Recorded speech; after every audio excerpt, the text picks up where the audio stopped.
This podcast is brought to you by Tethered, the makers of the most badass saddle gear that you are able to find.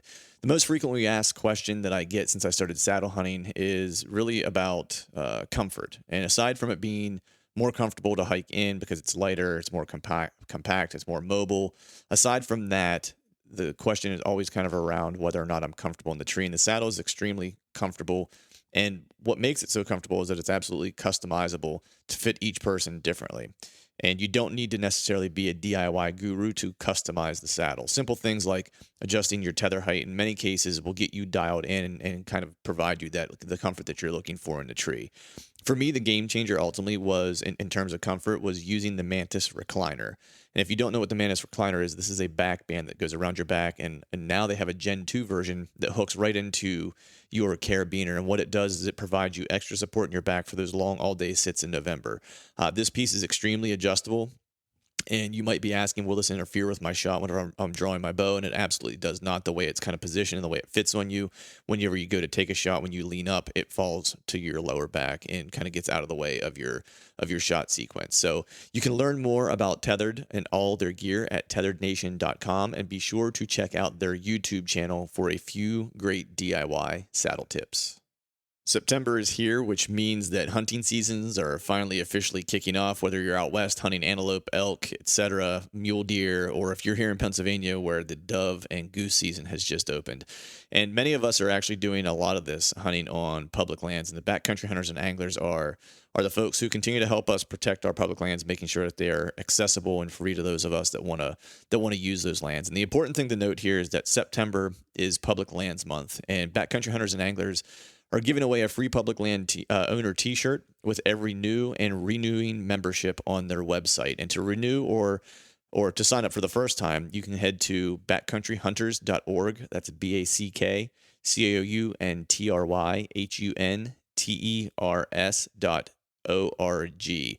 After you sign up or renew your membership, be sure to follow the Backcountry Hunters and Anglers Pennsylvania chapter on Instagram, and you can follow them by following at BHA_PA.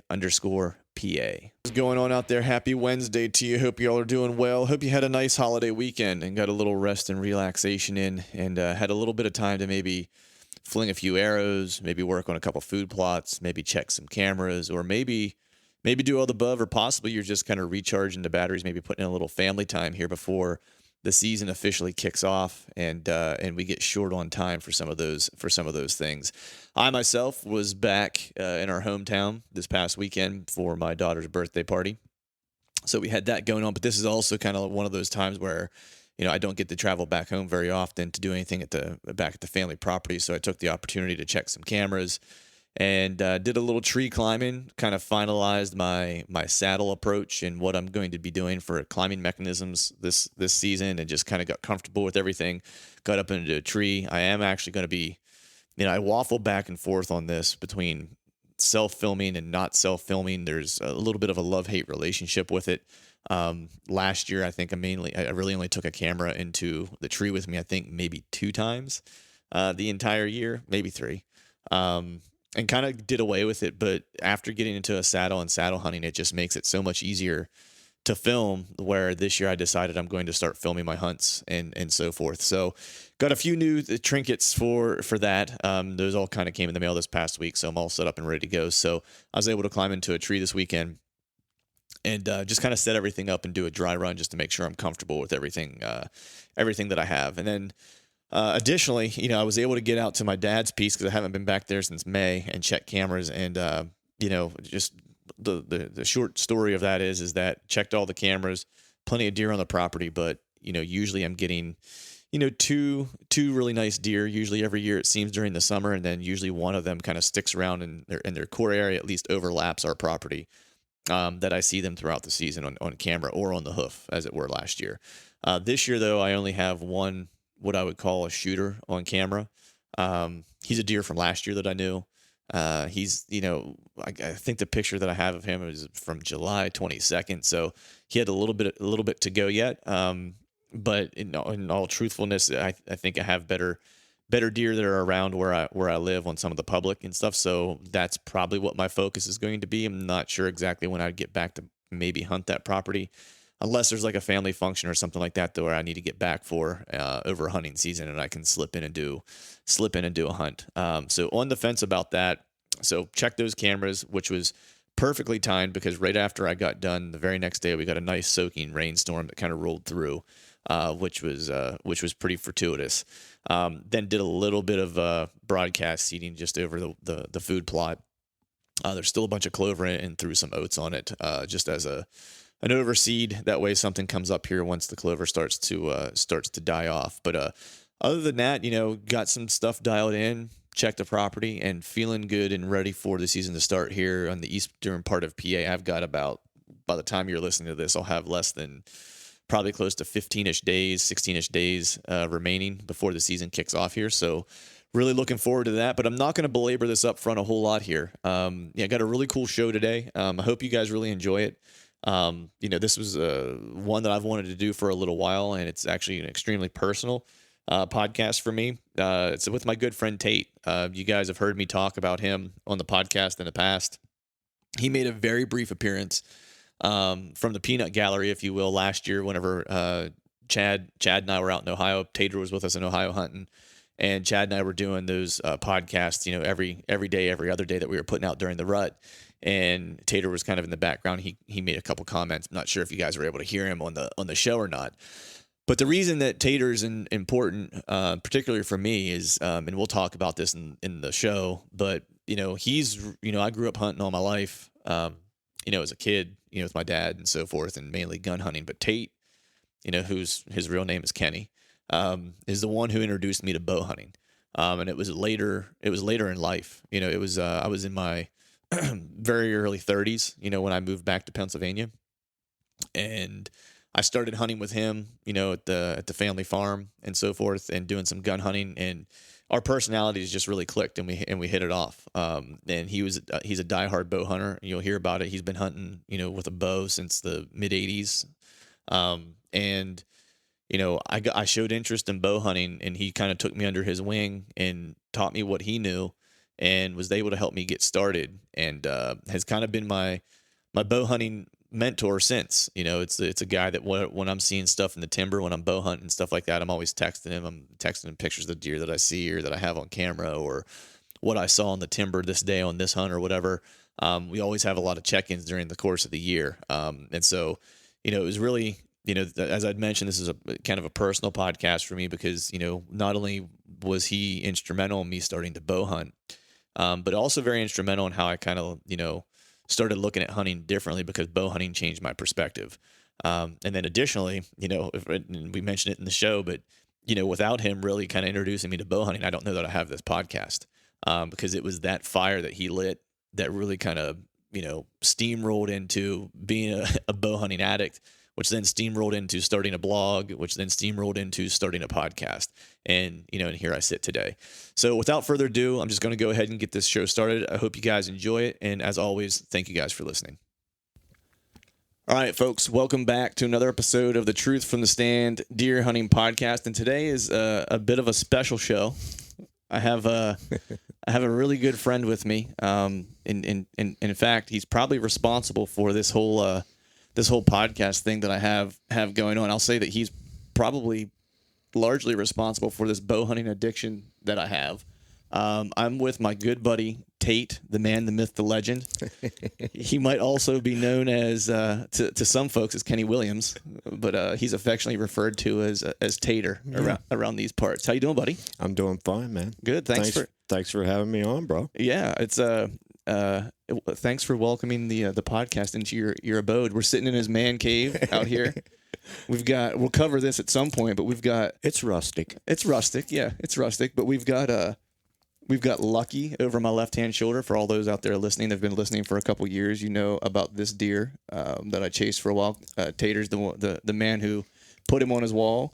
And then we got a hammer, like 150-inch deer from somewhere in Canada. Manitoba. 97. No, it was 97, yeah. But so we're gonna jump into this. I wanted to have Kenny / Tater on because this is a guy that, I don't even remember exactly how we met. It was through Beans. It was through your father-in-law. Yeah. You coming down to camp. Yeah. So I moved back from Orlando. Sure. And then everyone who listens to this, like I grew up hunting, but didn't grow up bow hunting. Bow hunting was something that came for me later. Sure. And I've told this story on here where it's like, I don't know if you remember, it was turkey season, probably the year before I started bow hunting. And we got a little sauced up at the cabin. I think it might have been the first year that the cabin, like it was just the basement, I think, that we had, like we could stay in. Well, it wasn't the Bourbon Boys year. Oh, no. It was like the year after that or we got sauced up a couple different times in the old cabin. Yeah, we did. And that might have been it, actually. That might have started. Yeah. And the old cabin was literally just a shack that was 2 floors that we made a bathroom by putting a funnel with a tube out the second floor at the second story window, and that was the bathroom. So you'd have to go downstairs. Well, if you like to sleep with squirrels or mice, that was a nice place to hang out at. Right. But I've told this story, you know, where I got up, went turkey hunting, still hungover, went down, laid down on the ground, and fell asleep in the woods. Woke up, was in the big hollow, and there were deer kind of chasing. This was fall turkey, so I wasn't bow hunting yet. I gotcha.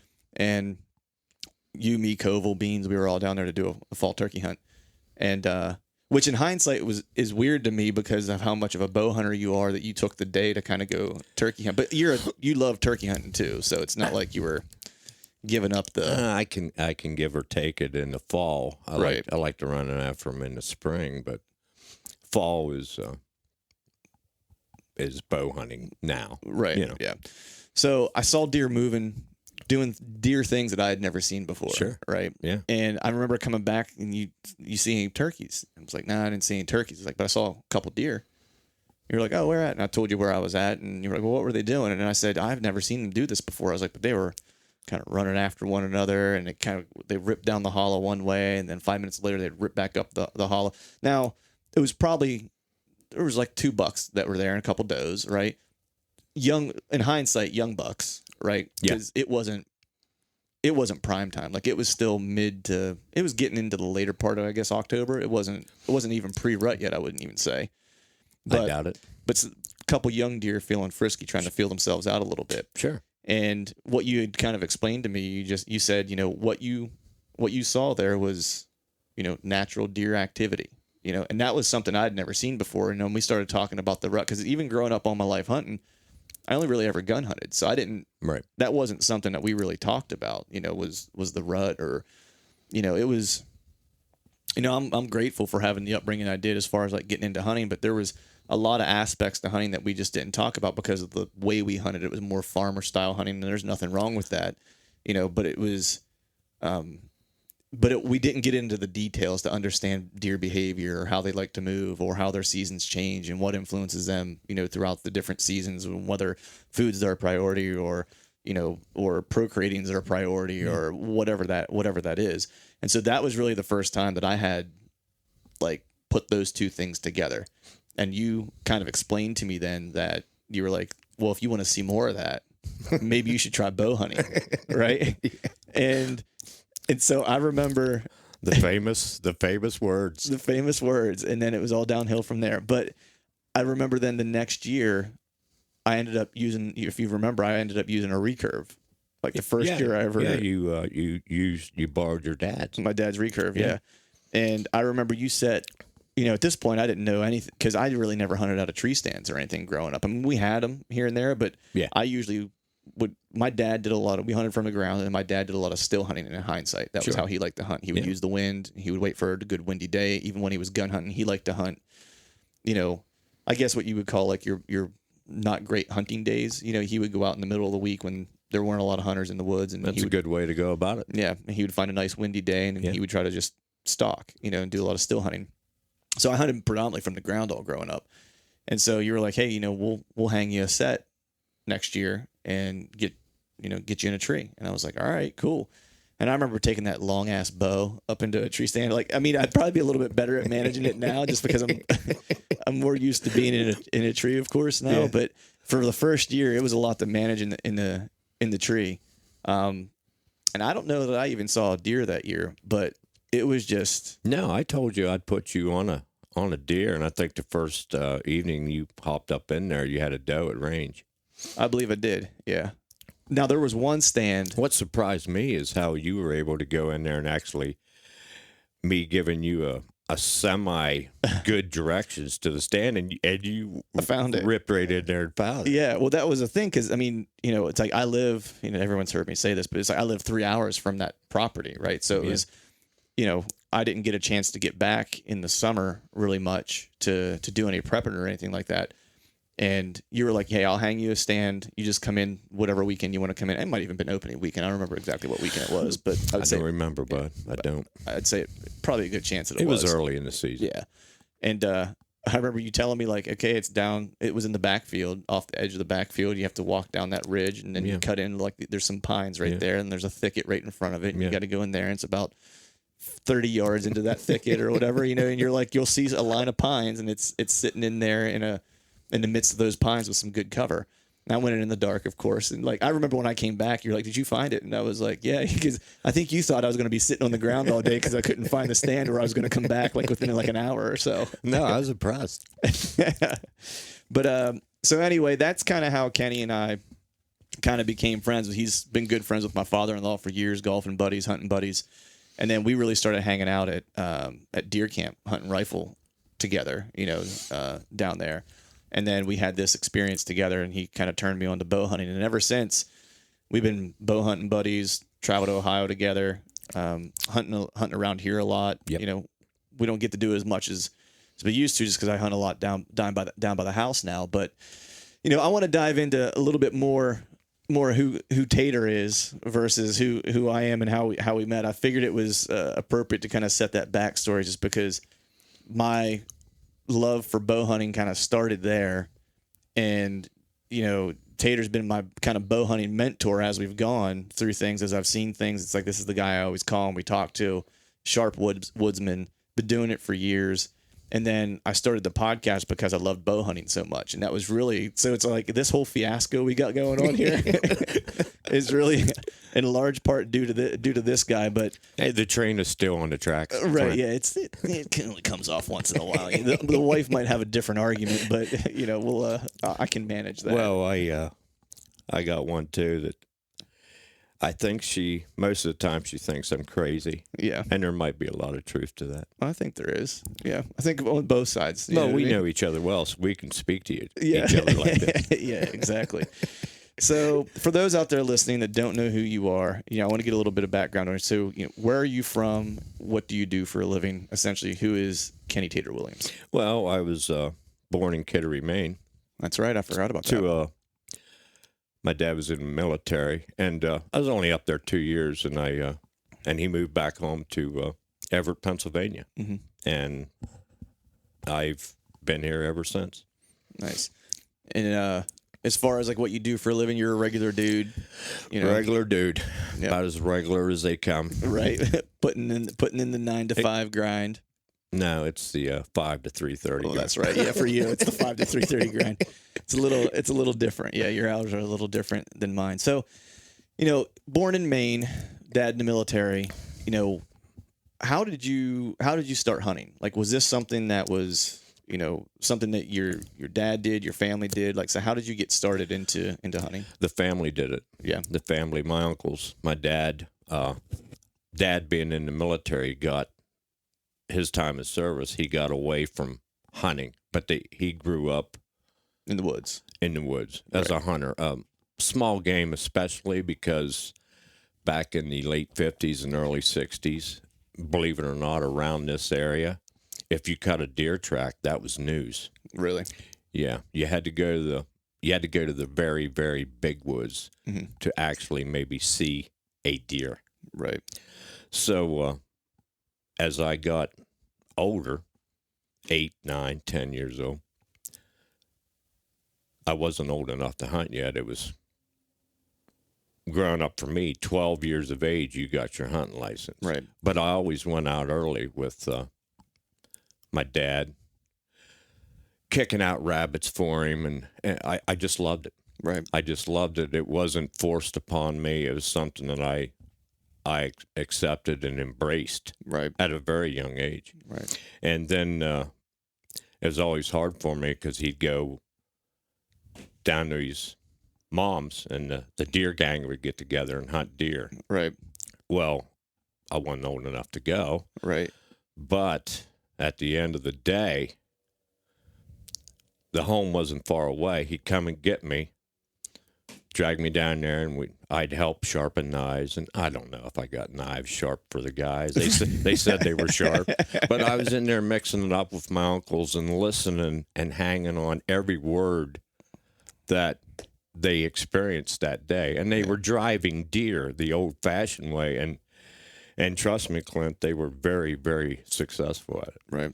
Yeah. I mean, I think that's the interesting part is that when you're at that age, you know, and you're just on the outside, right? Sure. It's like you're looking, how do I get in? You know, you look at your uncles, your grandfather, your dad, like they're 30 foot tall and bulletproof. And Exactly. as deer hunters, you know, you don't know anything different. And so you just think they're the best thing that walk the earth. You better know what I believe mean? it. Yep. And so when they talk about the experiences that they have, I mean, it's just like, I think you and I talked about that actually. It was after that turkey hunt that I took Anna on. I think it was Anna's first turkey hunt. We were working the same bird and it turned towards your side of the hollow and came over. You ended up, you know, tagging him. Yeah. And then we came over and my daughter was loosely interested in hunting, you know, like Sure. as a kid, like she just knew that her dad did it and she wanted to check it out. Sure. So we went and did it and she had a good time. And we're going to do a little deer hunting this year with her, but It's a good thing, bro. yeah, yeah. And I remember when we came over and were talking to you about getting, you know, I just asked you normal questions about like, you know, how'd that bird work in? Where'd he come off the roost at? You know what I mean? And did he come directly in on you, or was he gobbling a lot? Did he go quiet? Like I was wanting you to paint the picture for me so I could kind of understand what happened. And I looked at my daughter as you were talking about that, and it was like she was more interested in the story you were telling than she was in the actual hunt. Yeah. Like she was hanging on every word. Like she Yeah. wanted to know what happened, you know?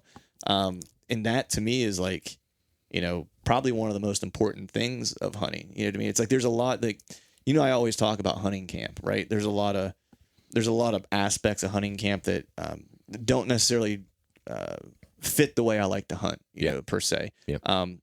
Partially because I have very limited time, you know, with work and stuff like that. So it's like, if I'm going to get it done, it's like, I got to go get it done. And I got to kind of go a little bit more of like a lone wolf kind of approach, Sure. you know, is how I kind of prefer to hunt.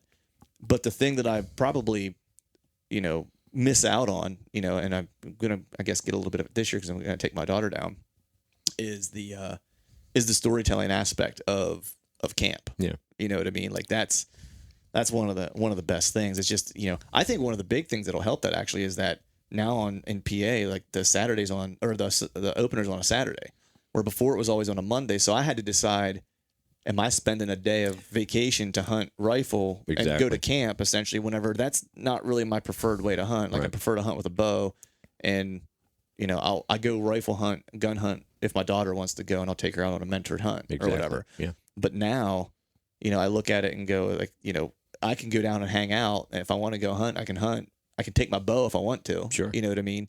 But I don't have to take an extra day off to do it because I prefer to spend my vacation time for archery season. I got you, bro. You know, which is cool. So it's fair to say, like, you got your introduction into small game, you know, and then That was my first shooting of a gun. Dad would let me right. pop a squirrel, you Right. know, and it came easy. It was enjoyable. Right. A long day in the woods or in the fields or anything. I just loved it.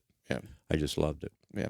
So when did you first start just deer hunting in general, not bow hunting, but like your first deer hunt? At age 12. At age 12. When I was able to go hunt with the gang. Yeah. And I was very, very green. Yeah. Very green, bro. I was.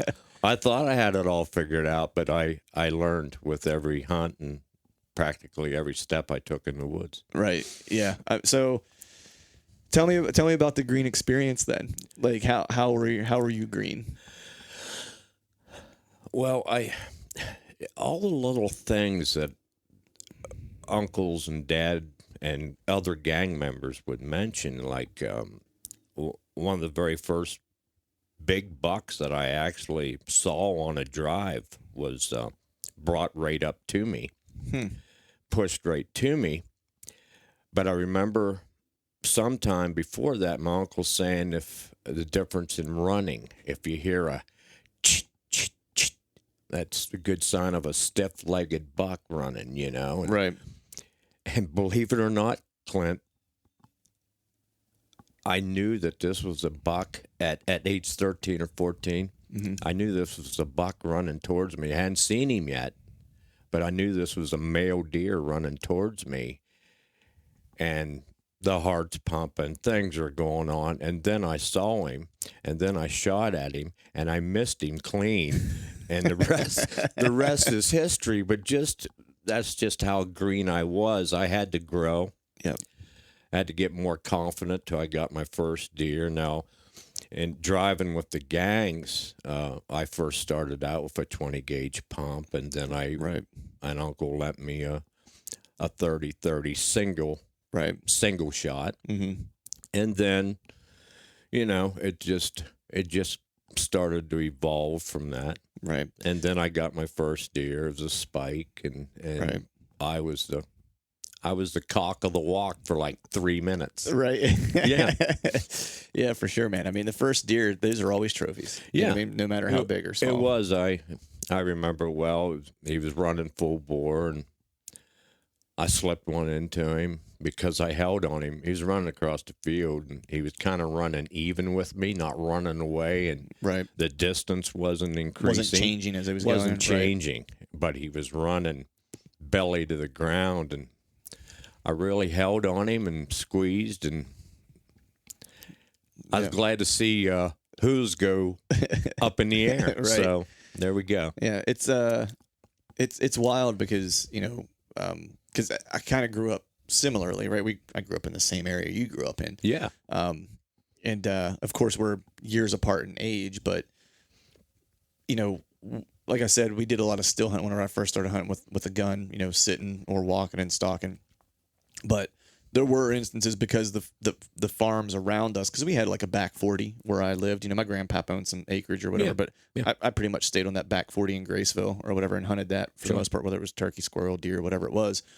And but the colleges and all the farmers that lived around us, like they were big drivers. They drove it. Yeah, and they would drive the one ridge behind our place, and they would drive over by the pig farm. They would drive that, and man, you could just watch a herd come running across the field, across their field, across the road, across the field next to our house, and then down in this big hollow that was down toward the river. Yeah.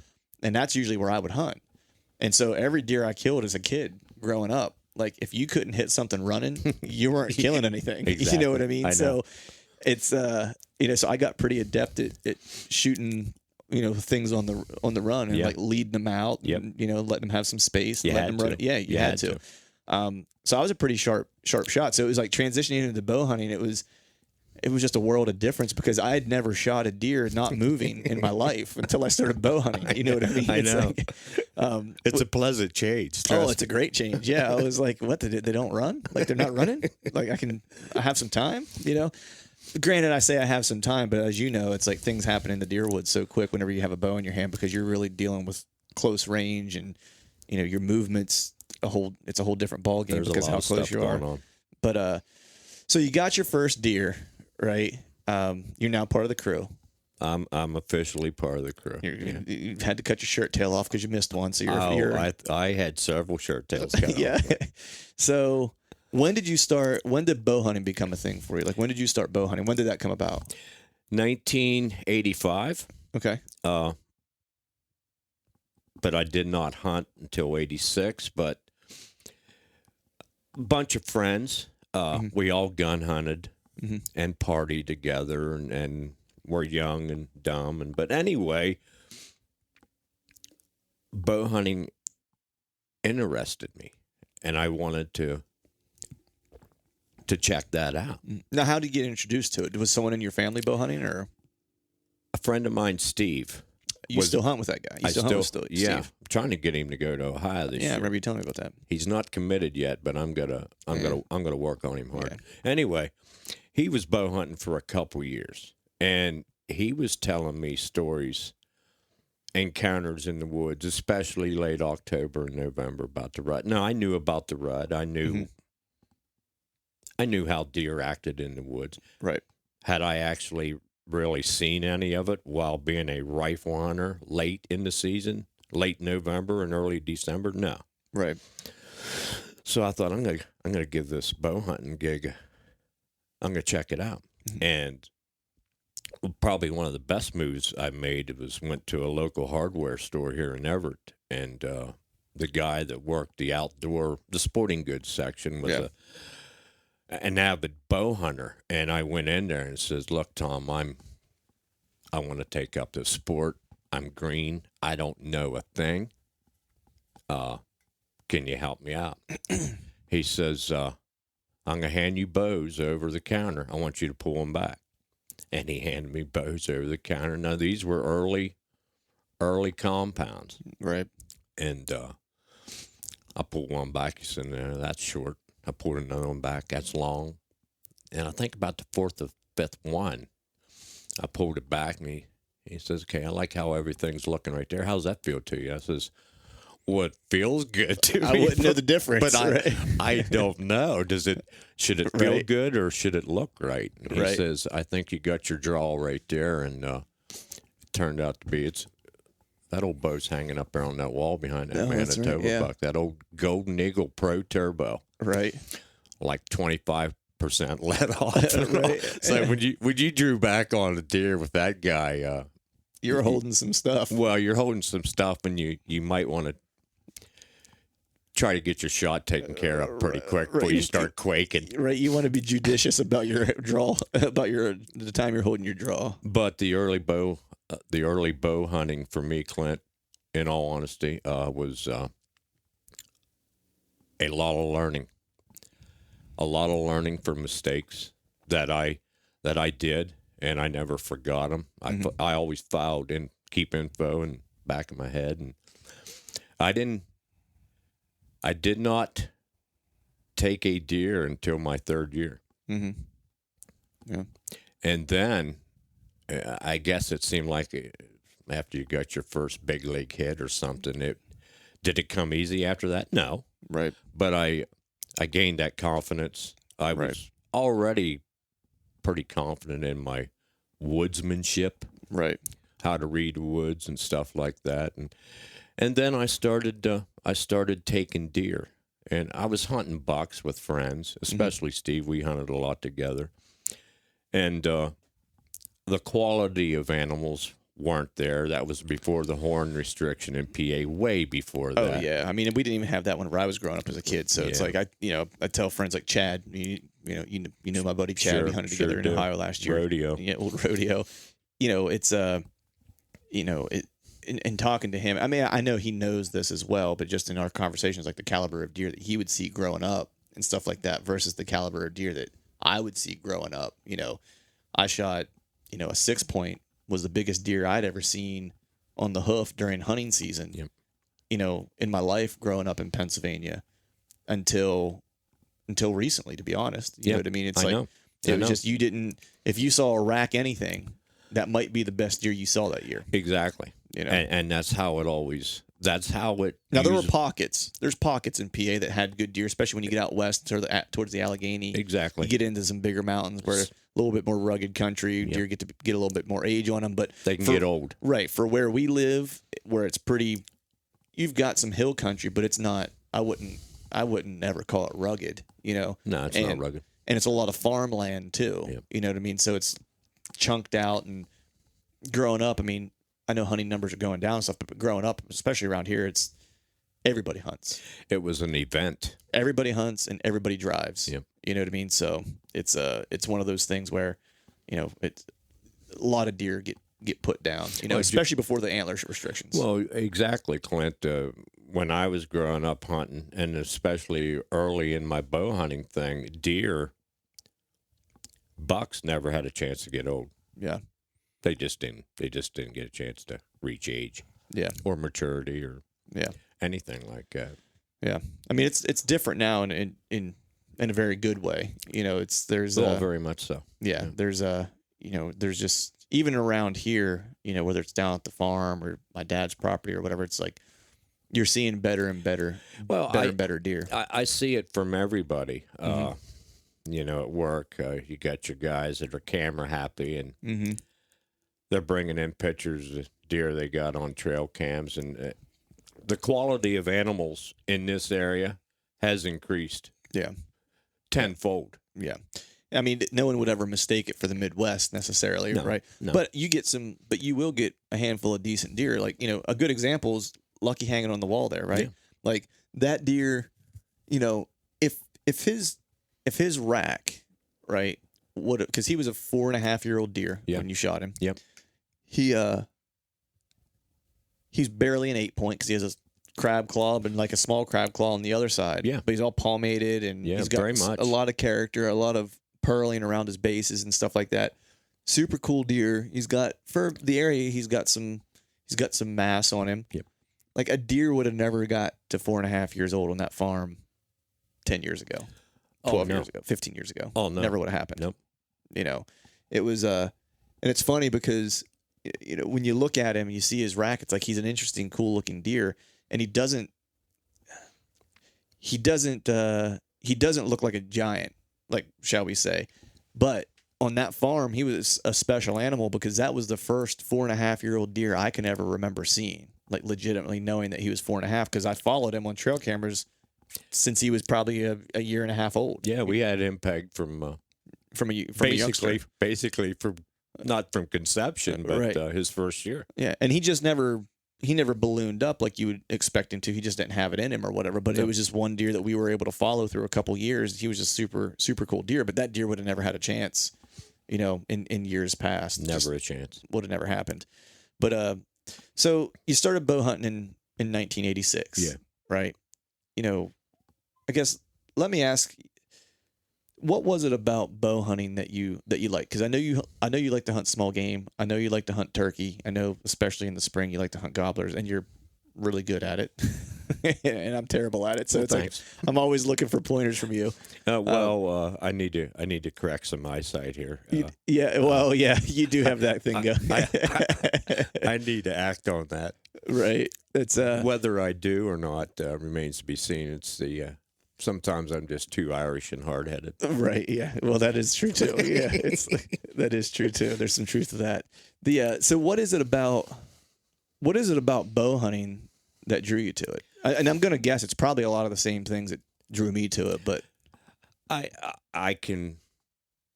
sure of that, Clint, in some aspects. My first draw to it was basically I was feeding off some of the stories that my friend Steve told me. Mm-hmm. Oh, Kenny, I had a nice one in tonight at 17 yards. Got in behind a tree and I couldn't shoot.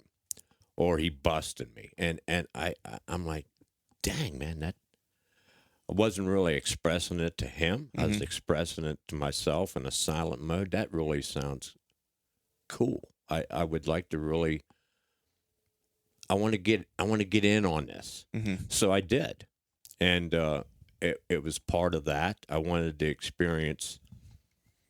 hop in their world for a while and just see what transpires pre-rut, during the rut, and just to get closer to deer. It was solitude. Mm-hmm. As I got older, it wasn't so, and it's never been like that with me.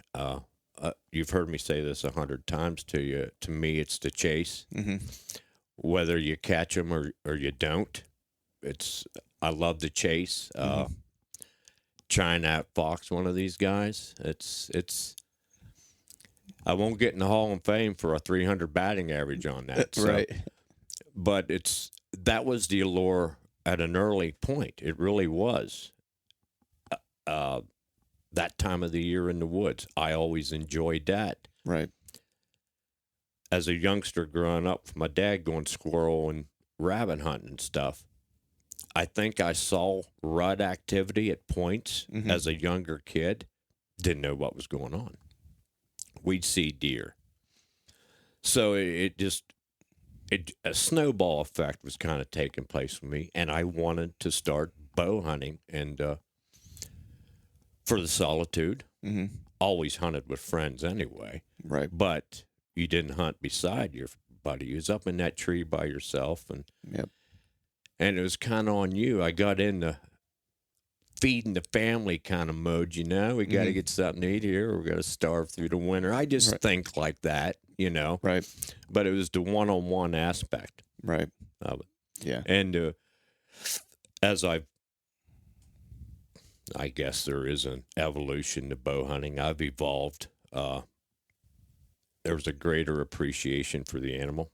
Oh, yeah. And the time that I do get now is more, I kind of took it for granted early. Yeah. Now, any time spent, especially with a bow in my hand in a tree stand, is precious. Oh, it's sacred. It's valuable. Yeah. So you started going down a road there that was actually one of the things I wanted to talk about next a little bit was, well, let me say this. Like for me, a lot of the values that I have toward or how I think about bow hunting have come, predominantly from you, right? I learn a lot from a lot of guys. You know what I mean? It's like I said at the beginning of this, like you're kind of responsible for this whole fiasco kind of starting, and in that way I'm appreciative because it's this podcast and stuff like that has opened up all kinds of opportunities for me to meet guys from all over the country that hunt differently, and I get to learn from them. And then some of them I'm fortunate enough to call my friends. Some of them I'm fortunate enough that I can text them while I'm in the timber and get some advice real quick and stuff like that. My hat's off to you for that, bro. Yeah, I mean it's just it's super cool, and and you kind of started all that, so I have a similar appreciation where it's, I guess this way, sometimes people, folks will give folks grief if they pass animals and so forth. There was one maybe in Ohio that I maybe shouldn't have passed last year on the opening day out there hunting together, right? But like I kind of picked that up from you because it wasn't, and even my dad, because my dad was never all about the kill. You know what I mean? My dad just enjoys being in the woods, and so that he started that, and then when I picked up a bow and put a bow in my hand, you kind of reinforced it to where I was more interested in the experience of it.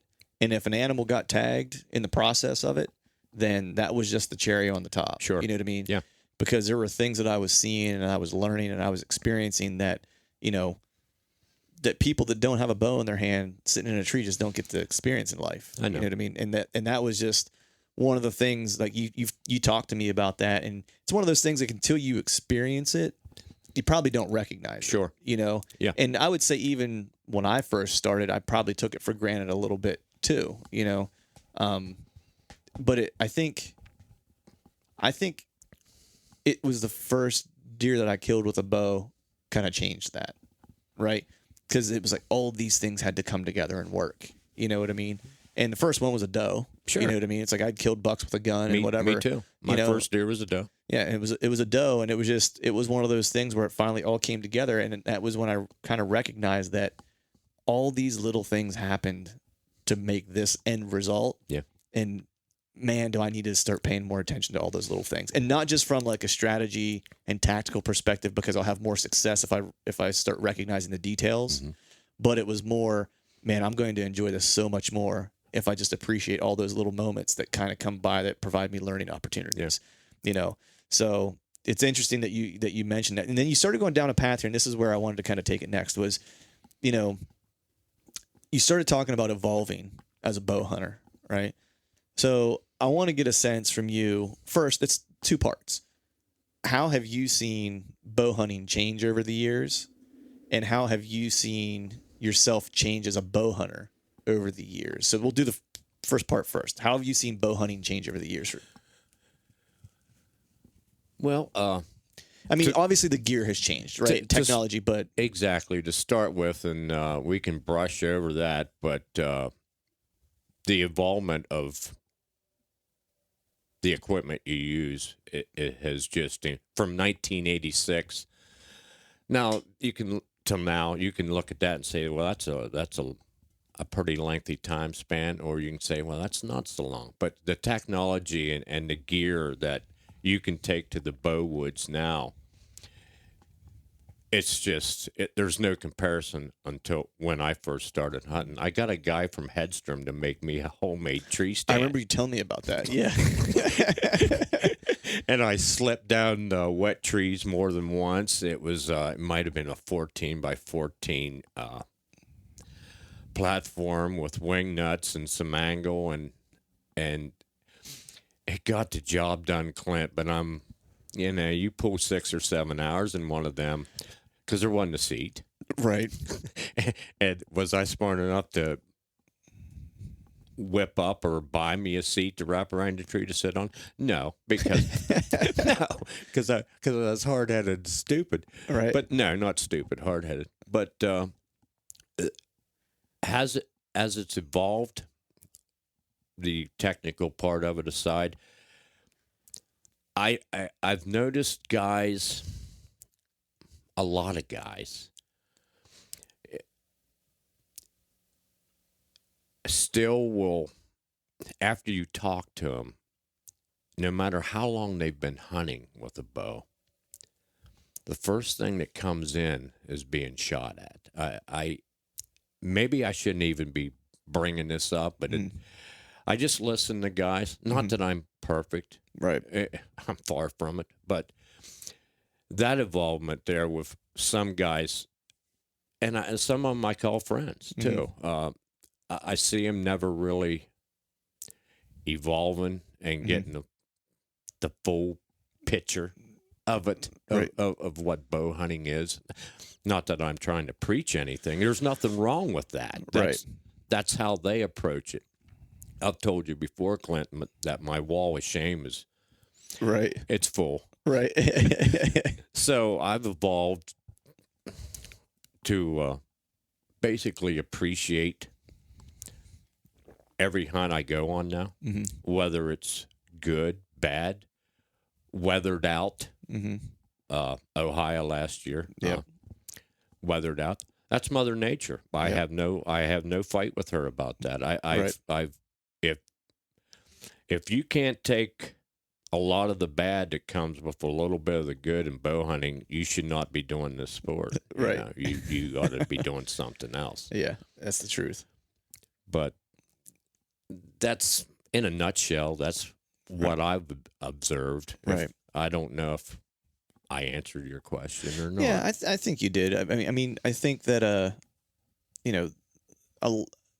lot has changed, and at the same time, nothing has changed for some. Right, and that's kind of like the approach. And it's not that it's right or that it's wrong. I think that it's more, especially when it's friends, right, that you wish and you hope for them that they are able to enjoy the smaller things, right? Because I see the same thing. I mean, we just looking at, I don't ever consider myself to be in the hunting industry, quote unquote. I run a podcast that is, I'm fortunate that some folks listen to it, but it's not like I'm a celebrity hunter by any stretch of the imagination, right?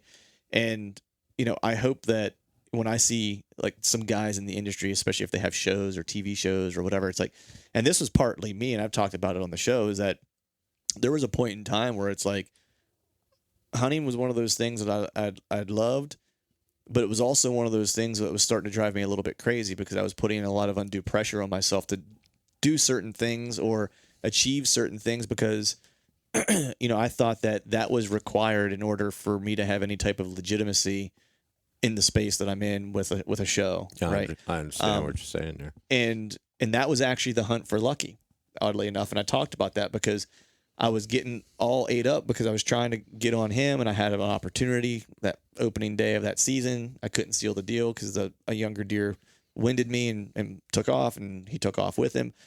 And I was just getting frustrated because I was trying to, first off, in Pennsylvania, and I've talked about this on previous podcasts with my buddy Greg, and like I stopped because of him. Almost this deer, I stopped hunting specific deer. I started hunting mature deer and terrain features.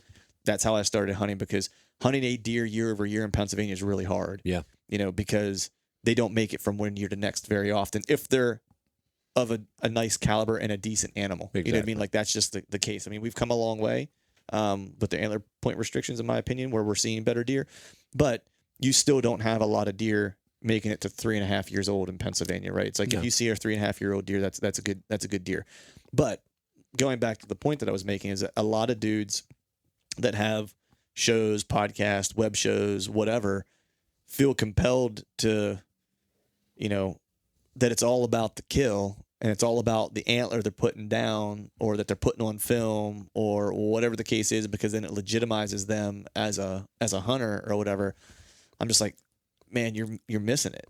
You know, you're missing the best part of it. Well, you know, not to say I don't like to kill deer. Like, I like to kill deer. Sure. But I've got to a point now to where, you know, like that trip that we took to Ohio that I killed that good deer. Mm-hmm. When I think about that trip, I don't, in fond memories of that trip, yes, that deer pops into my head, but it's not the first thing that pops into my head. The first thing that actually pops into my head is helping you drag out your deer. You know what I mean? Like, those are the things that, like, I remember about hunts first and foremost. And, like, whether I field a tag or not is like the secondary or tertiary thing that I think about as far as a memory. Damn, Clint, I don't think I've ever heard you express that to me. Thanks. Yeah. Well, I mean, it's just, yeah. Well, and I'm glad you helped drag my deer out. It wasn't a pleasant drag.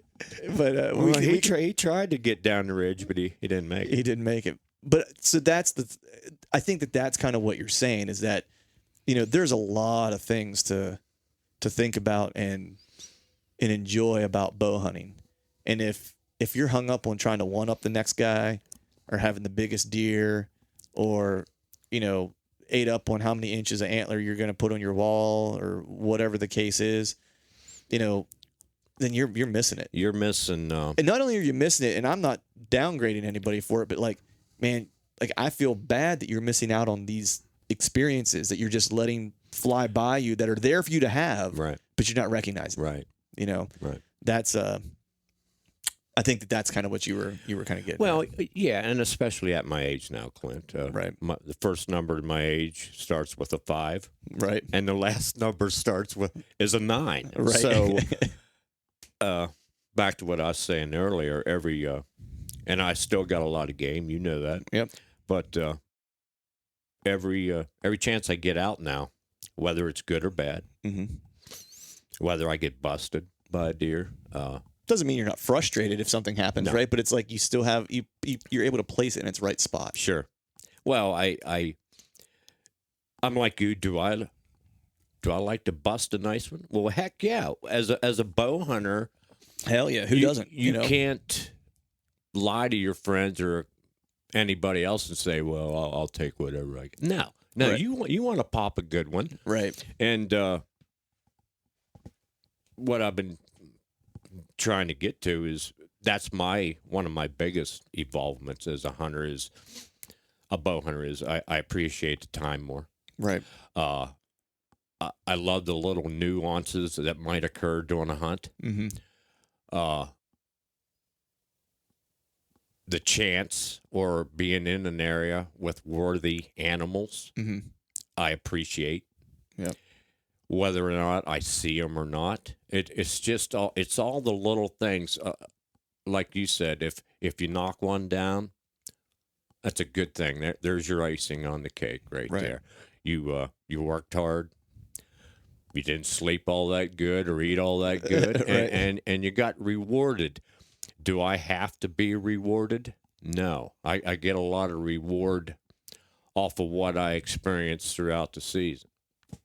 And on every single hunt I go on, whether it's good or bad, or I take a 0 deer sighting, or I get ran over all morning or evening. It's I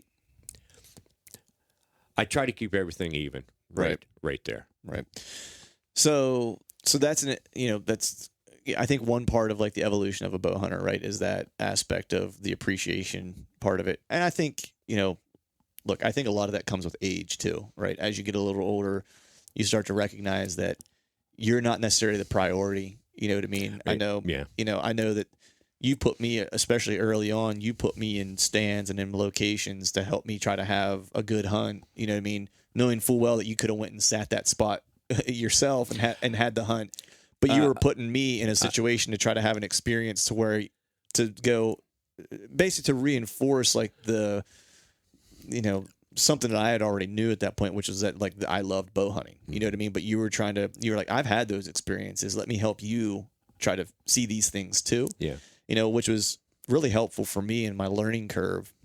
I never looked at things like that Right. with you or with anybody else. Yeah. I don't care about that. Right. If it's like pushing a youngster into anything, hunting, fishing, soccer, baseball, Right. try to give them the most positive Experience you can. can, and the rest usually takes care of itself. Yep. So I want to shift gears here, and I want to talk a little bit about the type of land that you've hunted over. Well, actually, let me back up for 1 second. I want to go back to the evolved bow hunter thing again, because we talked kind of about the emotional involvement. That's really what we were talking about. That kind of component of it. There's a emotional connection for me. Yeah, and like that's kind of what we were talking about. That evolution of wanting to kill deer to now it's those small experiences. Talk to me a little bit about how you've evolved as a bow hunter from like a tactic and strategy perspective, right? Like, so what were some things that types of hunts you would put on maybe early on that maybe now you hunt a little bit differently? So just like going into the woods and hunting early, like 1993 versus 2 years ago, like how do you hunt any differently than you did then or not really? Yes and no, Clint. Early on, I was able to pay attention and try to get as much feedback from what the woods would tell me, or a wind, or a food source that might be a quarter mile away or something.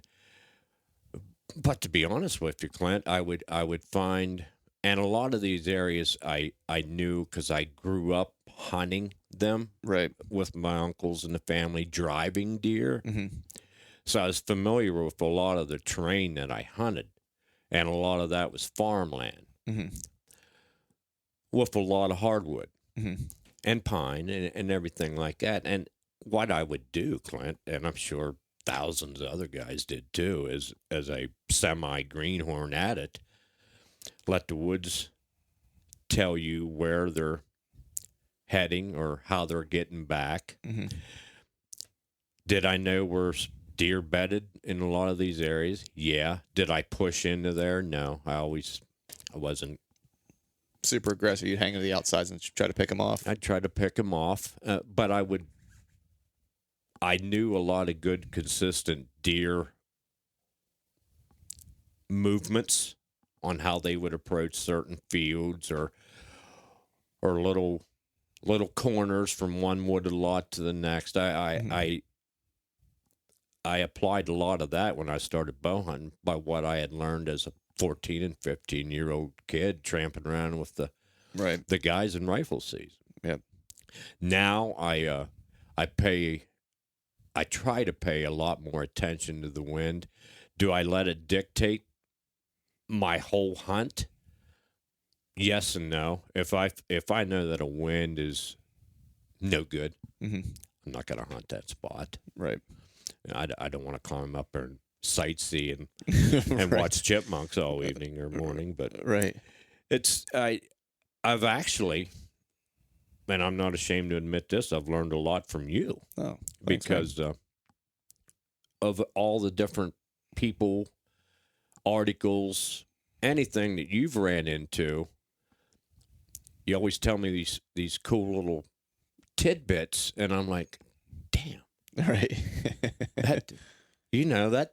that makes sense. Right. And I've never looked at things like that. We had one yesterday. Yeah. It was, and I'll share it really quick. It was, if anyone out there hasn't had a chance to watch the thing Barry Wenzel did on YouTube, I forget, I think he did like some type of semi-series with like some archery outfit or something like that he's doing a couple different I think it was one long speaking engagement, and I think they kind of cut it up into like a couple different topics or whatever.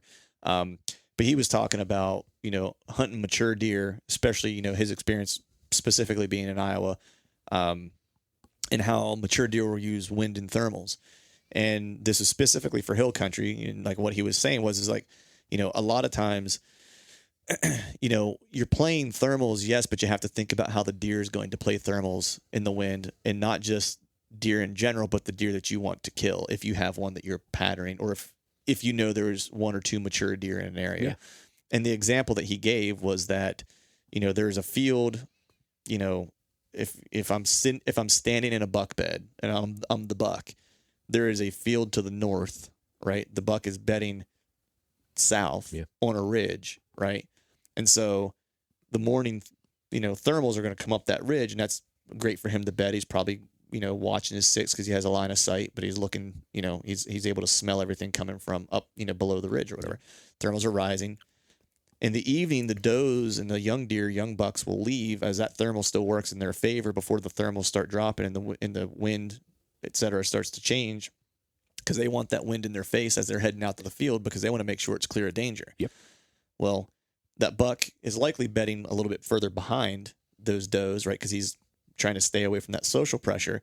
But what he's also doing is the reason he's coming to the field late at dark is because once those does get out there, he's actually waiting for the thermal to shift and start moving down the ridge or down the side of the mountain. And then he's going to come down with the thermal and the wind to his back, so he can cover his six from behind him with his nose. And he's got the canary in the mine shaft, the other deer out in front of him that have already come down those same trails or through that same area of timber to get to the food source, and knows that that is all clear because they've already cleared that area for him. Yeah. And I was just like, I heard that and I was like, damn. Well, I was like, that's smart. Because if you ever notice, like if you're glassing or whatever, right? I've watched it down at the farm a couple different times, glassing the alfalfa field. The biggest deer was always the last one there. And he would come in, and this isn't new news, but he would always come in at the low spot in the field. Why? Because that's where the thermal pool is kind of hanging out. And he can kind of hit that thermal pool there, scent check it real quick, and then know whether or not that there's any danger in the field and come up. I've always, just on that aspect, I've always kind of realized what Barry was trying to say there, but I never dissected it and took it clean to where or when that buck is actually, or that animal you're targeting is actually stepping his first foot into that field. Yeah. I never took it that far. Yeah.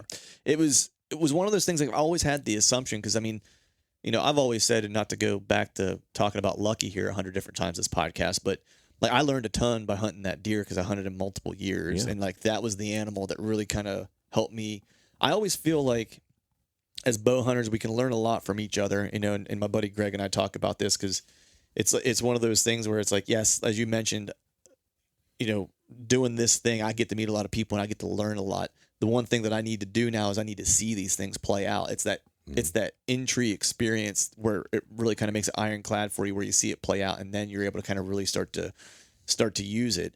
And that's in hunting Lucky. It's like I saw him do a lot of things that I had heard or had read about or had watched, like a YouTube video about, or whatever it was, as I was learning. And just like, I love deer hunting information. So it's like, I'll eat it up. I'll read whatever. You're a sponge. And I just saw him do certain things where, as a mature deer, I was like, this is how a mature deer acts. This is what he does in this situation. This is what, and when Barry had mentioned that, whenever I was listening to that piece, I was like, everything he mentioned about a mature deer, I was like, no shit. And that's why you didn't cut an arrow loose at him that opener a couple of years ago, because he had a young deer with him that was his canary in the mine shaft. He was not moving out in front of that and out. He wasn't leading the pack. He was letting a younger deer he would have never got out in front of any of them other deer in there. No, he was playing it cool, and just watching him enter fields when I would glass him and stuff like that. And he was always late to the party. And that was ultimately how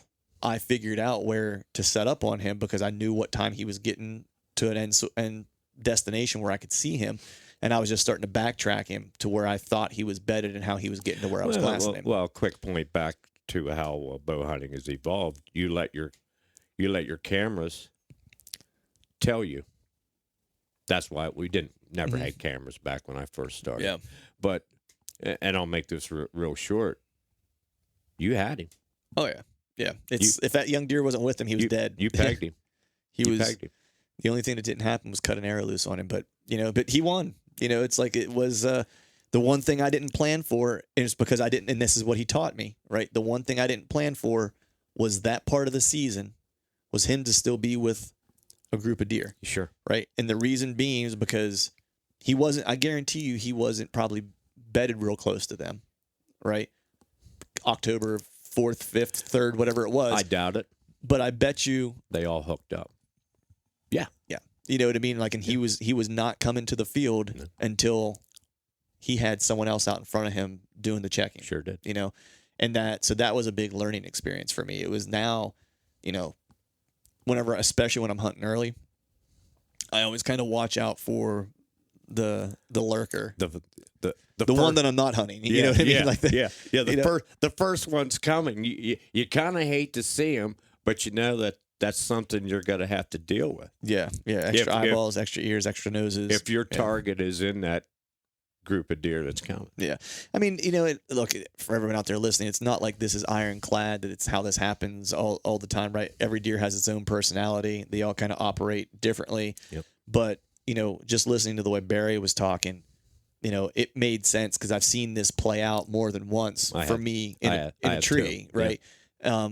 And it's one of those things where you see and you maybe don't recognize it and put it in your brain ironclad until someone else says it, and you're like, well, no shit, yeah, I've seen that a couple times. You know what I mean? It's like, cost me a nice deer, right? Yeah. It's like, and you wonder, you're like, how do these guys, consistently, like Barry in his career, kill the monster deer that he did, or any, you know, guy that or girl that I would look at and say that I consider them to be a really good hunter. Mm-hmm. You know, they didn't just know this stuff either. Like, they heard it somewhere, probably got burned and saw it too, and was like, got it. I won't do that again, or I won't make that mistake again. Or when I see this, I'll recognize immediately what it is. I've always been, I'm not a lone wolf kind of guy. Yeah, you like to do stuff on your own and figure something out. And well, I didn't figure that deer out on my own, man. That was a lot of me and you talking. Yeah. You know what I mean? Back and forth about, this is what I'm seeing, this is what I'm thinking, and using you to validate or confirm what my thoughts were or whatever. So, I mean, we were both kind of on that deer together. Yeah, so.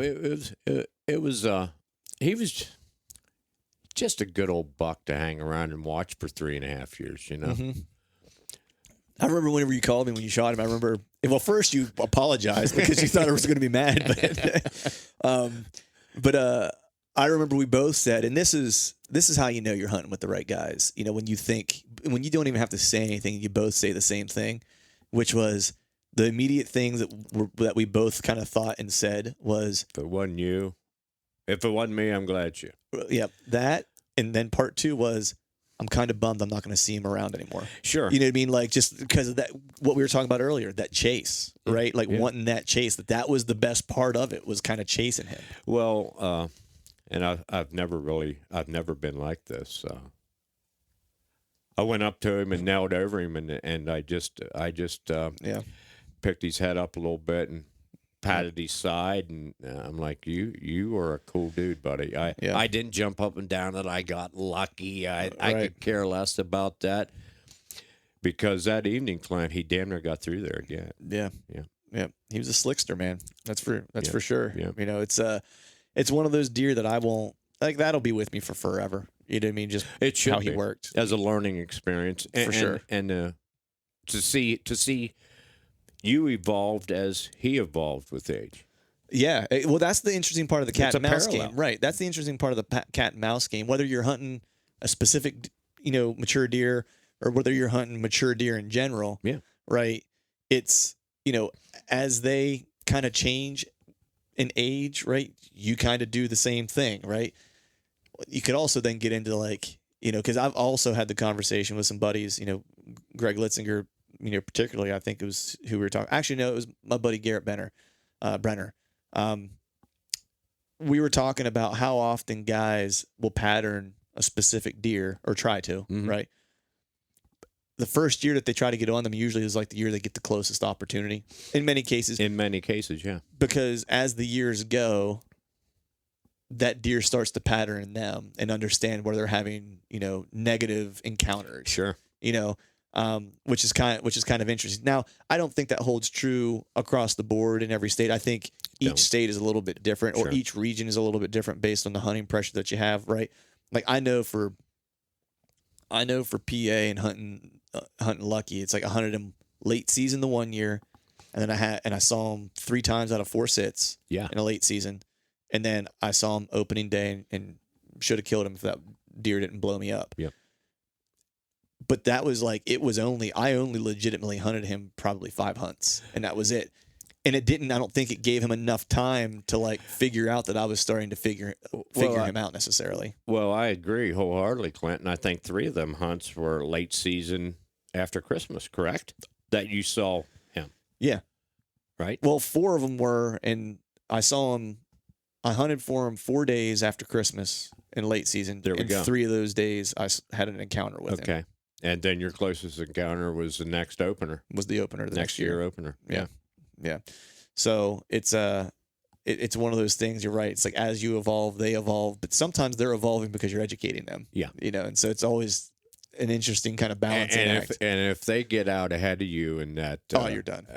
In that evolving process, you're done. I mean, you can still get lucky, no pun intended, right? It's like, yeah. But I think you're talking to the wrong guy if you're talking about luck, because I don't have much of it. Yeah.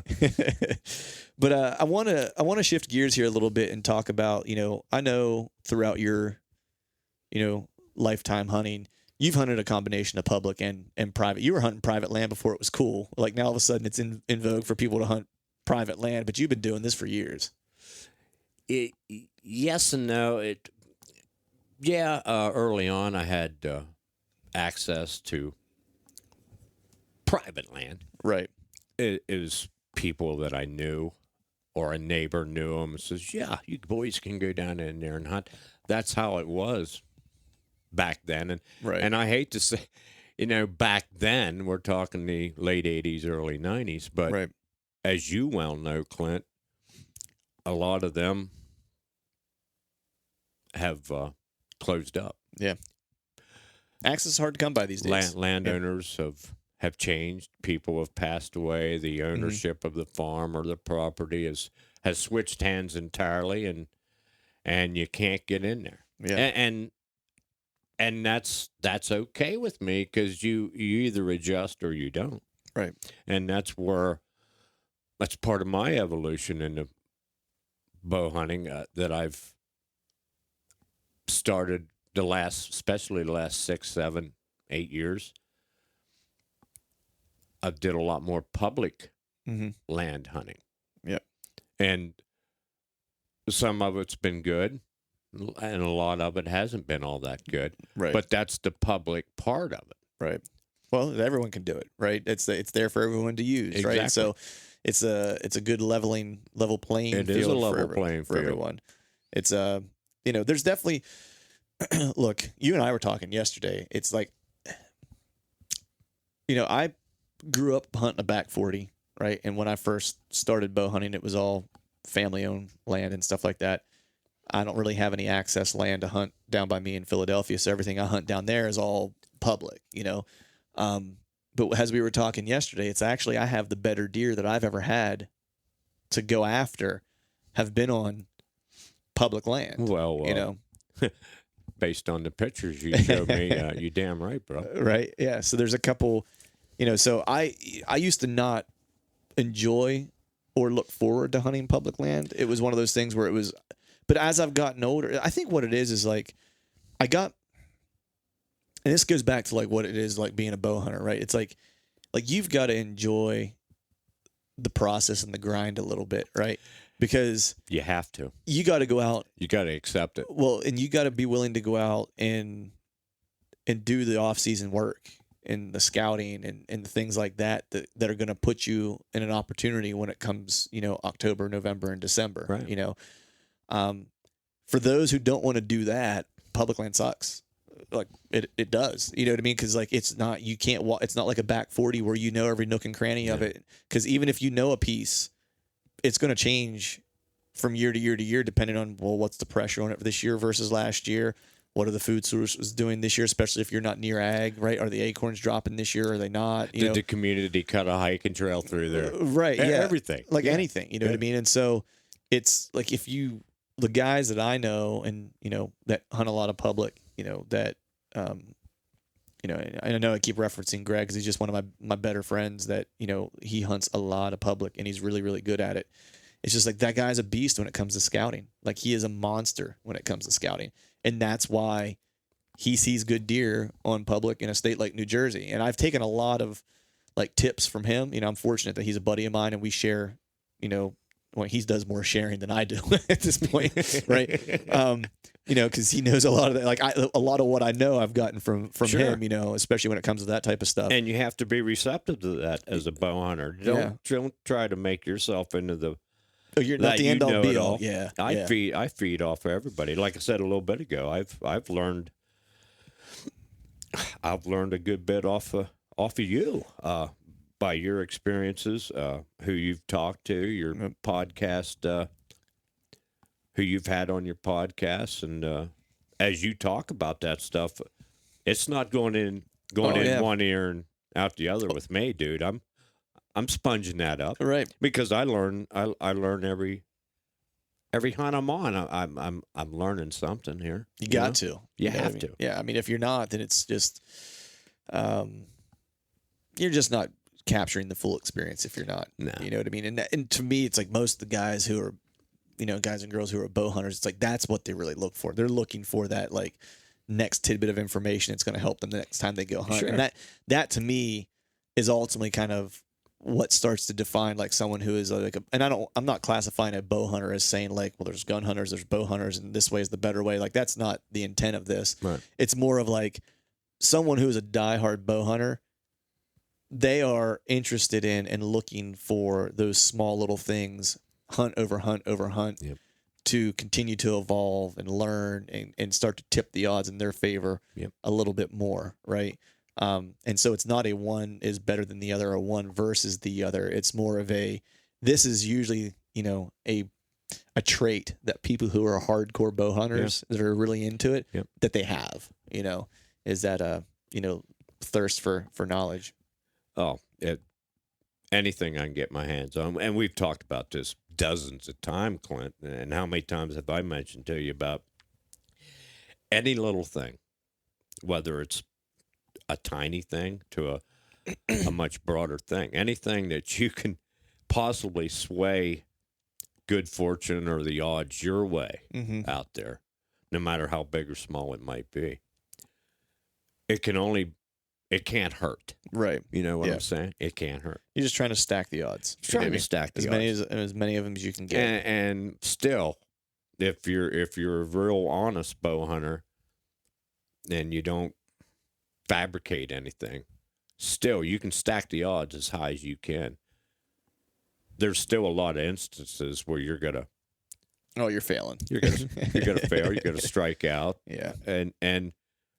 But that's the appeal.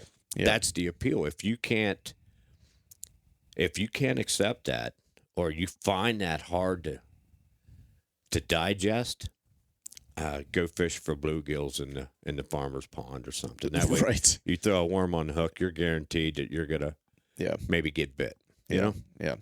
So talking about all this and like, you know, evolving as a bow hunter and learning and kind of like it's a never ending kind of, you know, adventure as far as like. Oh, Clint, we could turn this into a 10-hour podcast. I know, right? So I wanted to ask you, you know, every year I kind of look at my year and say, you know, John and I think John and I are going to do our goals setting for the year type of podcast here coming up like the next week or so. Yeah, good deal. Before the year starts. But, you know, I always try to look and say, all right, if I just do one thing better this year than I did last year, what is that one thing I want to do, you know, or what is the one thing I want to challenge myself with? You know, sometimes it's I want to challenge myself. Like this year for me, it was I want to go out, you know, and I talked about this before, but it was really challenging myself to spend a lot more time off-season scouting than I have in years past to figure out some of the public that was around my house, more so than I've figured out in the past. So this year I did that, and I've got probably like, you know, six different pieces that I've scouted pretty well, and there's animals on just maybe one or two that I'm interested in or whatever that says, hey, the caliber that I'm looking for is in this area. So I'm probably not going to hunt all six, but I went out and did my due diligence to try to figure some stuff out. So that was my challenge. You have barreled into some pieces down there. Yeah. And so that's the thing that I challenged myself with last year, right? And hopefully it'll pay off in the season. Then there's obviously things that I look at during the season I'm trying to get better at. Like I'm always trying to be smoother in my setup. I'm always trying to be a little lighter, a little bit more mobile, trust myself a little bit more reading sign, like in hunting hot sign versus having a plan, walking in with a plan and only sticking to that plan regardless of what I see, right? So what for you, what is what are some of the things like this year or just overall in general, like the next few years or whatever, that you're challenging yourself with? Well, you touched on several of them right there, Clint. Believe it or not, and I've had to come to terms with this myself because I got to be as honest with myself as a guy should be, right? Especially a bow hunter. I'm gonna be more diligent on being more patient. All right, folks, we're back. Sorry about that. A little technical issue in the form of Clint letting the recorder running out of battery. Way to go, Clint. Yeah, I know. It's like you think I've done this a couple times. Yeah. I've done this will be 136 or 7 of these that I've done, 138 of these that I've done. Well, this kind of seems like your first time. Yeah, and exactly. It feels like the first time. Okay, come on. I think that might be the first time I've ever sang on the podcast. That album was very overrated, if you want to know. I heard Thin Lizzy when I was driving back up. Attaboy. Yeah, and I still every time I hear Thin Lizzy, I think of you because you let me borrow your Thin Lizzy record. I don't know if you remember that, but I had the old Volvo, the small Volvo car. I threw the Thin Lizzy CD in that you let me borrow. Yeah, Live and Dangerous, bro. Yeah, leaving camp, had the sunroof open. It was like peeling out down the dirt road with the hand out the window. That was the UFO Strangers in the Night CD too. It was a rocker, dude. It was good. Yeah. I like me some Thin Lizzy. But so anyway, back to deer hunting. So what we were saying before we were interrupted by my lack of my inability to have fresh batteries. We were talking about what you were challenging yourself with this year, and what you started to mention was that you were like patience was the thing that you wanted to like work on this year that you needed to kind of focus on. So let's go ahead and jump back into that. What did you mean by that?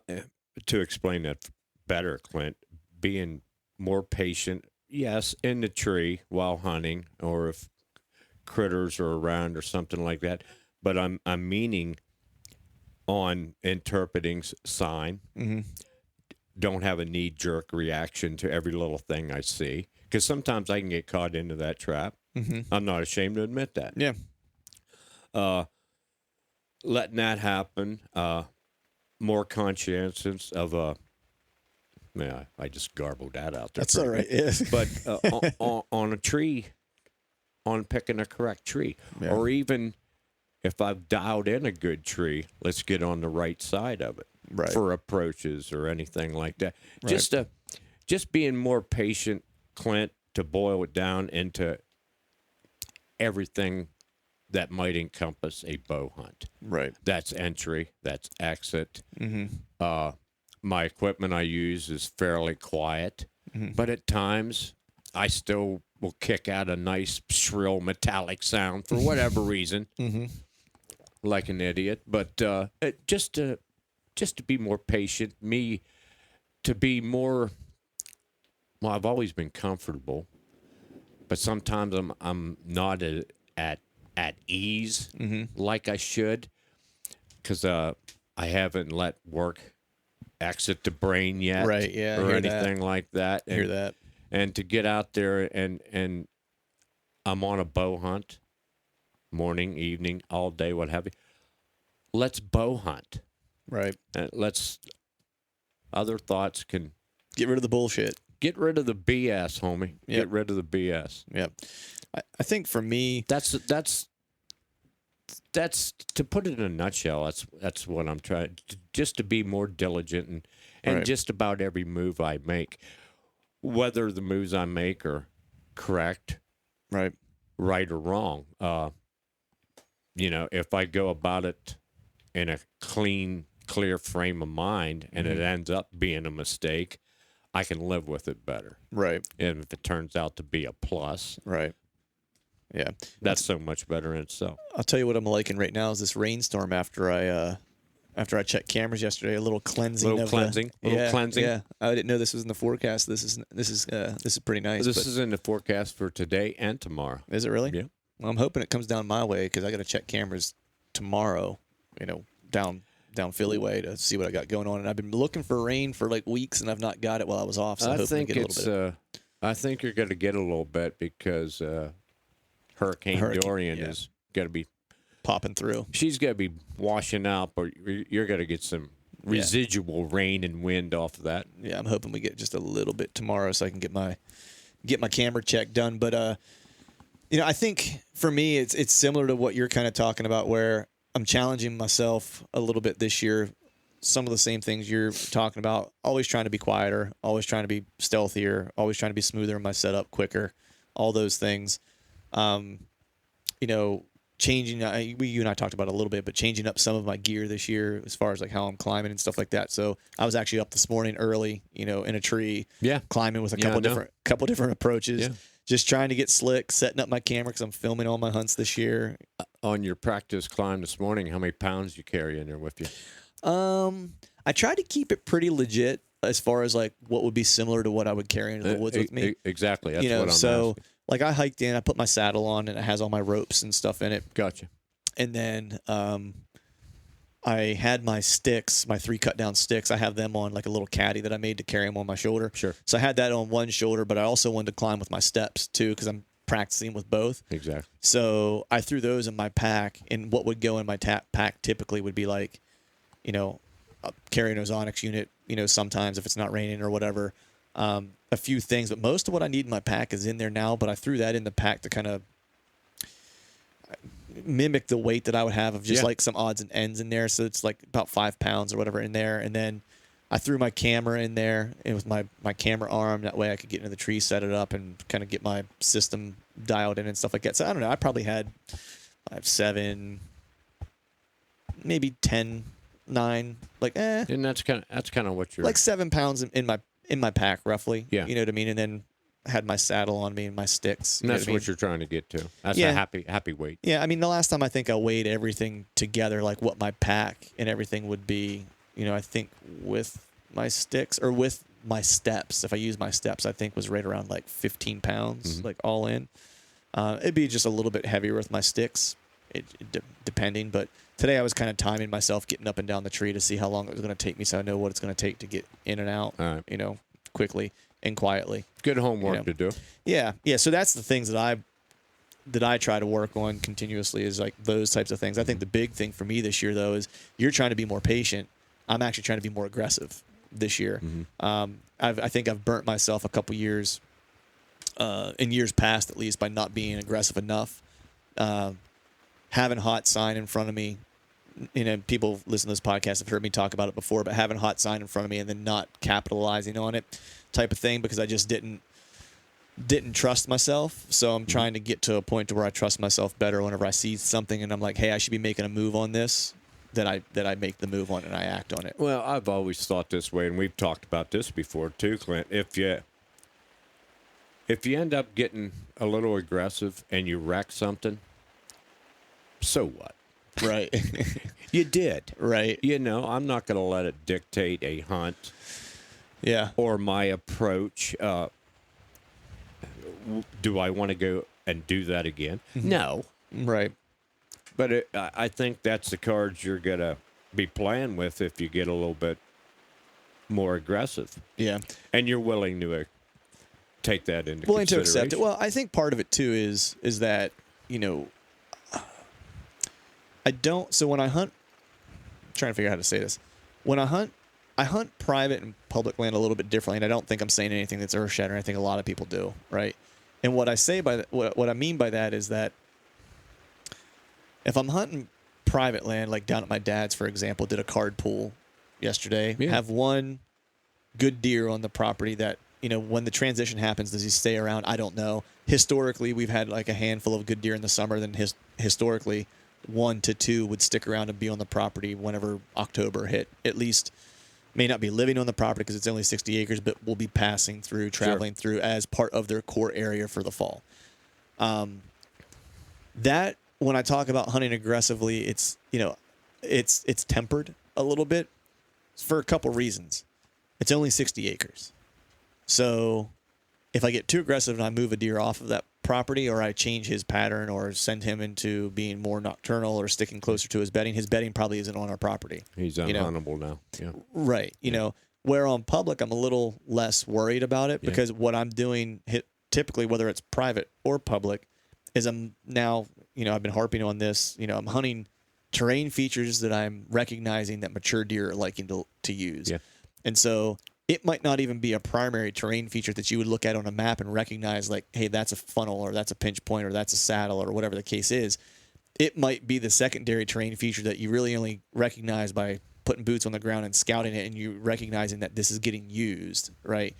And so there's a spot like that on Dad's piece where there's an area where you would not think mature deer would walk through, but it's the one place where I get almost like 90% of the mature deer on camera walk through that spot. Well, how many times have we been out, and I've even Chad, you and I out in Ohio a couple of times doing some ridge running out there scouting. Yep.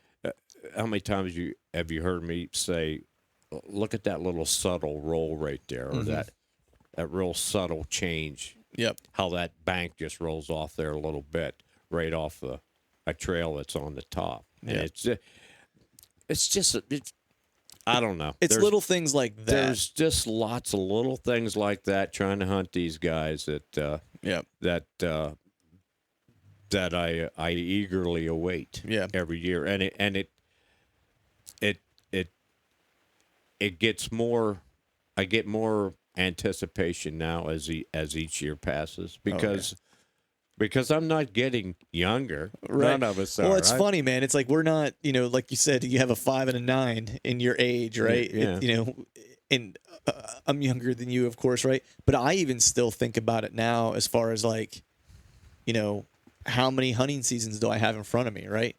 Like I think of that, and I'm not old, right? But I'm not in my 20s, so I think about that going, how many good hunting seasons where my body's going to allow me to do whatever I want to do I have in me? So, and I'm not talking about like how many seasons am I going to have to get out, right? I'm more talking about how many seasons am I going to have where I can hunt the way I want to hunt. The way you want to hunt. Right. Yeah. Because, spending, you spend a little time with Rodeo and I scouting and stuff like that. It's like, and I love hunting with Chad because we go after it similarly, right? It's like we barrel in and like we're careful, right? But it's like we're high octane, if you will, right? Yeah. It's like we got to climb that ridge. Well, let's climb that ridge, exactly. Or it's like, oh, you want to climb that tree? Well, let's just climb that tree. It's like we don't really care what the I know what the barrier is. It's just let's just make it happen. I like ripping through the woods with you guys, but it keeps it puts things in perspective. I must say, because for every step Chad would gallop through the woods and I'm taking 3, right? And I'm like, dang, I got a dog behind this guy. I'll take up in here. He can traverse. He can move, man. Yeah, he can.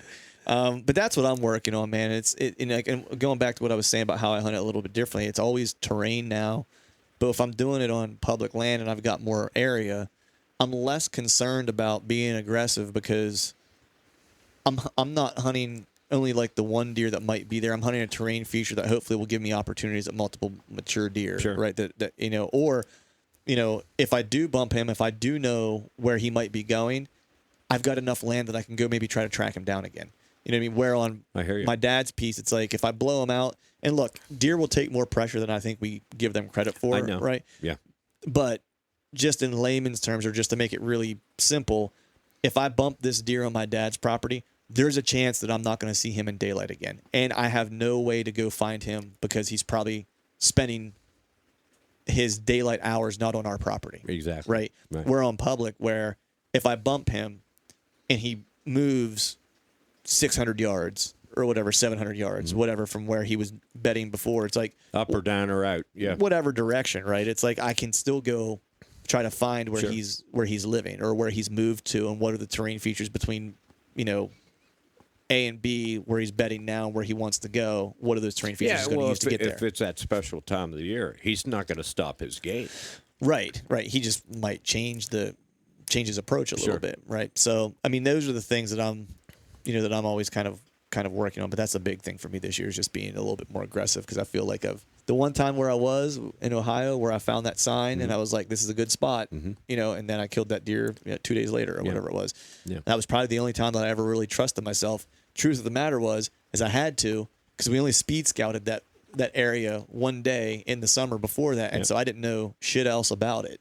And so I found hot sign, I hunted hot sign, right, killed a deer. There you go. So I probably just need to take more of that approach going forward. But so what are your goals for this year? What's Tater want to do this year? Tater wants to. I want to try to knock a couple deer down early in the state of PA. Mm-hmm. That's a goal. Mm-hmm. Will it be realized?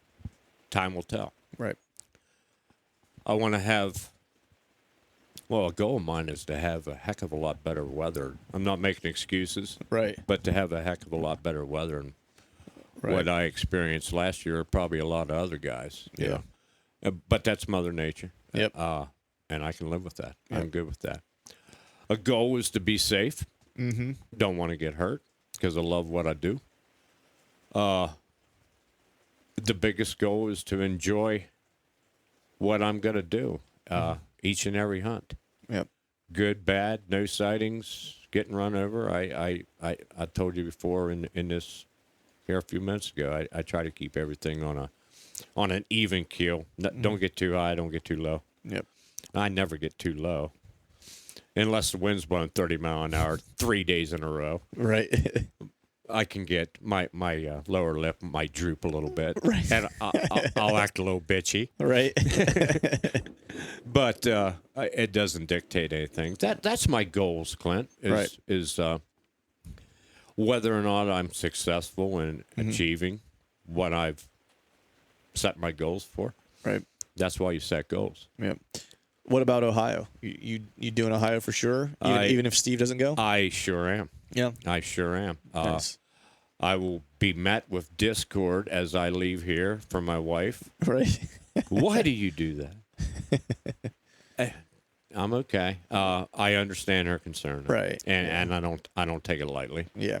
But well, when you hunt and you travel alone and you go to hunt alone, it's like I'm doing it in Iowa this year, right? It's like solo. John will be there, of course. Yeah. We're not hunting the same property necessarily, but he's going to be 5-10 minutes away from where I'm hunting. Yeah. Like, this is where he lives. Yeah.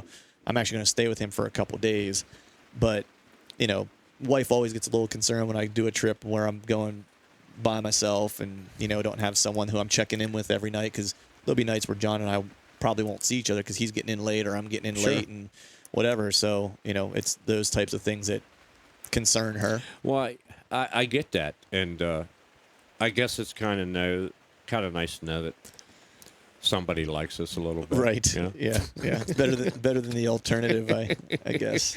So but I'm going to Ohio, and I think I got. He's a difficult bird at times, but I think I got him. Man. Got him convinced. I just need to twist that arm a little harder, I think. Yeah. And he's kind of gotten out of it a little bit. Mm-hmm. And I think he needs a boost. Whether I can supply that, I don't know, but I'm trying like hell, because we've been good friends and good hunting, fishing buddies since high school, Clinton. That's been a long time, and if you really look at things as you should, with my age, how many times you got to have, it's I'm going to take advantage of the time I have, and I know I have a lot more left, but like I said, I'm not going backwards. I'm going forward. Right. So, and that's what I threw at him. I says, he just lost his brother and his father. And right. I went through a time there not too long ago. I remember that. Yeah. Where I didn't really give a rat's ass about a lot of things, because I had a lot of loss, and I told you before that the fire wasn't burning bright at all, but there was still some embers there. Right. And it took you. Yeah. And that's why I appreciate your friendship.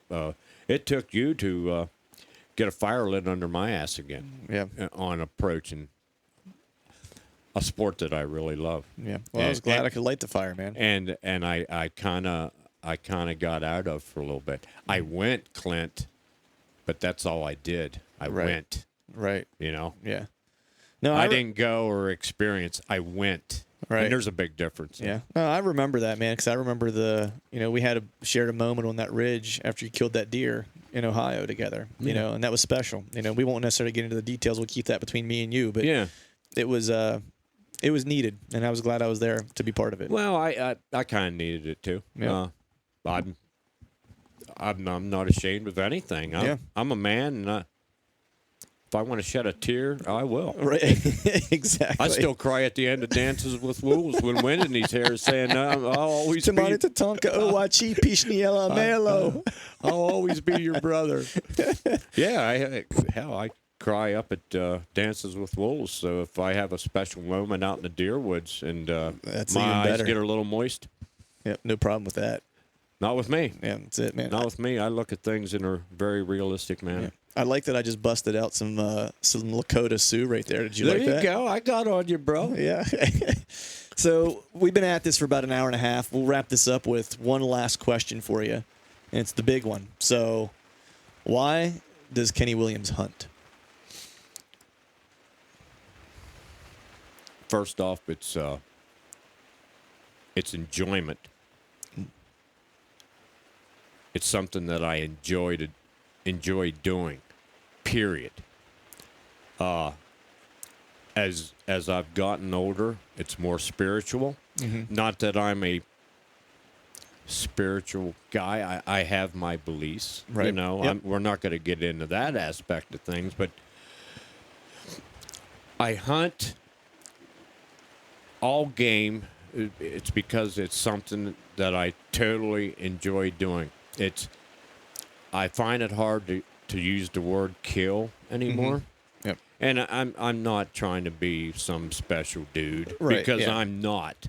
But if it's all about taking a deer now, or busting a gobbler, or Right. just or something like that, I don't know if I can answer your question, what you might be trying to get out of me, but it's a very, as I've gotten older, it's a very peaceful thing to me. Mm-hmm. I love the solitude at times. I mean solitude. Yep. When I'm by myself. Not to be selfish. I love hunting with you and friends, and I'm glad you're around. Right. But if you're not, and I'm out there on my own, I relish that at times. Yep. Because in this day and age, Clint, the world's crazy.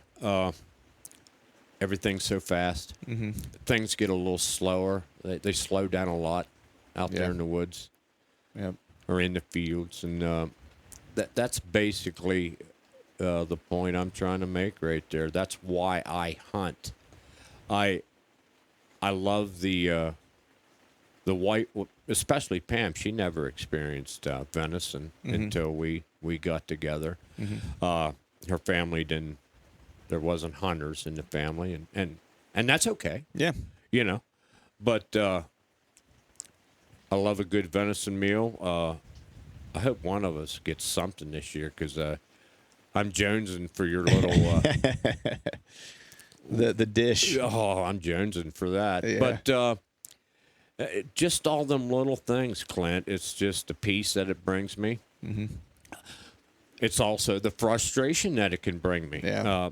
Yep. I'm not going to step around things here. The exhilaration of... a moment, whether you let an arrow go or not. Mm-hmm. There's just a lot of things. I love, it took me a long time, but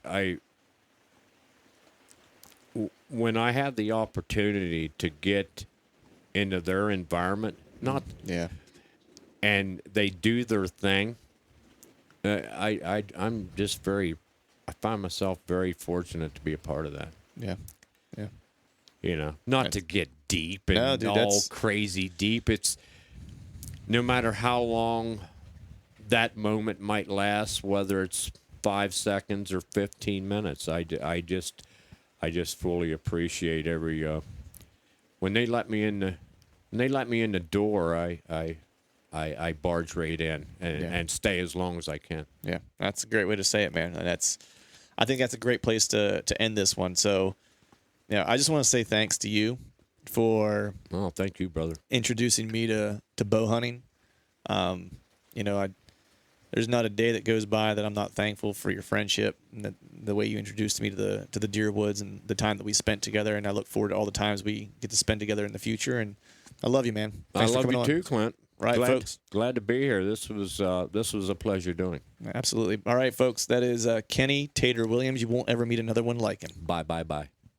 All right, folks, that is a wrap for today's show. I'd like to thank all of you for listening. Of course, I'd like to thank my buddy Tater for coming on. And if you haven't yet, please head over to iTunes and leave us a 5-star rating. And be sure to subscribe to the podcast if you haven't done so. We'd be super appreciative if you'd do those two things for us. One thing to make quick mention of before I get out of here is if you're looking for a pair of quality rubber boots, be sure to check out Gumleaf USA Boots at gumleafusa.com and use the promo code TRUTH19 to save yourself some dough. And with that, we need to give a big shout out to our partners who continue to help us make this podcast possible. Tethered, Exodus Outdoor Gear, Skull Brew Coffee Company, Gumleaf USA Boots, Obsession Bows, Ramcat Broadheads, Trophy Taker Rests, and Dead Downwind. And until next time, we'll see y'all.